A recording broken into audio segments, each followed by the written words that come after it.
Alors, cette petite séquence vidéo, au cours de laquelle nous allons faire un petit exercice. Je vais lire le titre.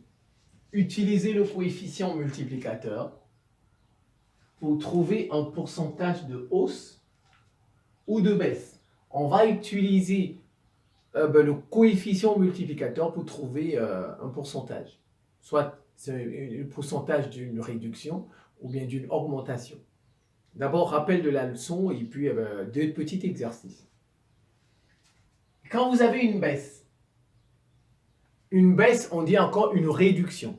On dit encore un solde. Baisse, réduction, diminution ou solde. Voilà, ça dépend des exercices. On peut utiliser le mot qu'on veut. C'est à vous de connaître le vocabulaire. Vous voyez? Donc, baisse, réduction, diminution, solde. T ici, c'est le pourcentage. C'est égal à 1 moins CM. 1 moins CM, c'est quoi? C'est le coefficient multiplicateur. C et M fois 100. Donc, quand il s'agit d'une baisse, si on veut trouver le pourcentage T, on fait 1 moins CM facteur de 100 fois 100. En fait, comment on a fait pour trouver ça? Ça part des formules de baisse, de la réduction. Normalement, quand on vous dit, par exemple, on a diminué une chaussure de tant pour cent, quel est son nouveau prix? On applique cette formule. P2 égale P1 fois facteur de 1 moins T sur 100. T, c'est le pourcentage. P2, en fait, P2, c'est le nouveau prix, la nouvelle quantité. P2, c'est la quantité après, la quantité finale. Ce qu'on veut trouver. Le prix, par exemple, le prix final qu'on veut trouver, s'il s'agit de prix. P2. P1, c'est la quantité avant, la quantité initiale, le prix initial qu'on vous avait donné. Voilà, c'est ça. Maintenant, comment on appelle cette partie-là? Ça. 1 moins T sur 100.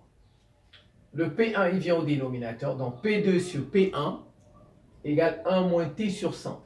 Vous voyez? En fait, cette partie, on l'appelle CM. C'est le coefficient multiplicateur. Donc, si jamais vous avez un exercice, on vous demande d'envoyer 1 moins T sur 100. Si on vous demande de chercher le coefficient multiplicateur, vous faites juste P2 sur P1.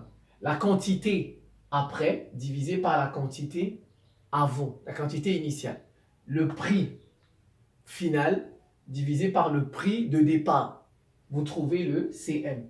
Le CM, c'est ça, c'est 1 moins T sur 100. Quand il s'agit d'une baisse, 1 moins T sur 100, vous voyez? Maintenant, quand il s'agit d'une augmentation, hausse, on dit une hausse, un ajout, une augmentation. Vous voyez, il y a beaucoup de termes pour expliquer cela. Alors, vous faites T égale Cm moins 1. Ici, c'est 1 moins Cm. Ici, c'est Cm moins 1 fois 100. Et la formule de l'augmentation, c'était quoi? P2 égale P1 fois. Ici, c'est plus. Ici, c'était moins. Quand c'est une baisse, voilà ce que ça change. Le plus, on met seulement le plus. C'est tout. Vous voyez le plus ici. Maintenant, le CM, c'est quoi? Le CM, c'est ça. Donc, vous pouvez trouver P2 sur P1 égale 1 plus T sur 100. Mais ça, c'est quoi? C'est ce qu'on appelle le coefficient multiplicateur. Le coefficient multiplicateur, quand il s'agit d'une hausse, quand il s'agit d'une augmentation, c'est plus ici. Vous voyez? Donc, P2 sur P1. Voilà, ici, c'est quand c'est une baisse. Alors, maintenant, si le CM est supérieur à 1, c'est une hausse. Si le CM est inférieur à 1, c'est une baisse. Donc, si c'est supérieur à 1, c'est une hausse, vous utilisez cette formule. Si c'est inférieur à 1, c'est une baisse, vous utilisez cette formule pour trouver le pourcentage T. Alors, donc voilà deux petits exercices, ça et ça. Exercice 2. Bon, ici, exercice 1. Voilà. Donc, je commence par l'exercice 1. Cm égale 1,05. Cm égale 1,05, supérieur à 1. On nous a dit quand c'est supérieur à 1, il s'agit d'une hausse. Donc, j'utilise ça pour trouver T. T égale CM moins 1 fois 100. 1,05 moins 1 fois 100. C'est tout. 1,05 moins 1, ça fait 0. Vous prenez votre calculatrice et vous faire, bon, je vais essayer de faire avec la tête, peut-être que je ne peux me tromper. 1,05 moins 1, ça fait 0,05 fois 100. Voilà, fois 100. Et puis maintenant, comme c'est deux chiffres, donc ça fait 5%. T égale 5%. En fait, il s'agissait d'une hausse, il s'agissait d'une augmentation de 5%. Voilà, c'est ça. C'est ce pourcentage qui nous a permis d'avoir ce CM. Alors, on passe à ça. CM égale 0,1 qui est inférieur à 1. Donc, c'est une baisse. C'est une baisse. J'utilise ça. T égale 1 moins CM fois 100. Ça fait T 1 moins CM, CM 0,1 fois 100. Ça fait 0,9, je pense. 0,9. Je vais vérifier. 1 moins 0,1. Ça, c'est comme si j'avais 0 ici. Donc 10, ça fait 9. Ah ben voilà, c'est ça, 0,9. 0,9 fois 100 qui vous donne 90. Donc T ici,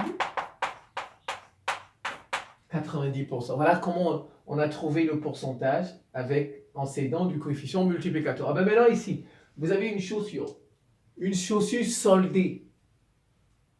Une chaussure soldée coûte 48 euros.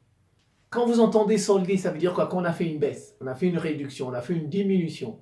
Donc, quand on a soldé la chaussure, elle coûtait 48 euros. Maintenant, on vous dit, initialement, elle coûtait 80 euros. Son prix initial coûtait 80 euros. On ne connaît pas, on nous demande de chercher le pourcentage de solde. Voilà. Il faut bien retenir, solder. On a soldé. Tiens, on a soldé. Donc, c'est une baisse, c'est une diminution. Je cherche le pourcentage. Alors, mais ici, j'ai le prix de départ et le prix final. Vous voyez, ici, j'ai P2, P2, P1, P2, P1. Ici, P2. P2, quantité après. Après avoir fait le pourcentage. C'est ça, 48. P1, quantité avant. Le prix initial, 80 euros.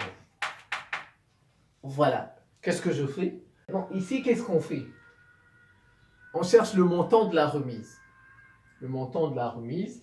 Donc, je fais 80 moins 48. 80 moins 48, ça fait 32. Ça fait 32. 10 moins 8, 2.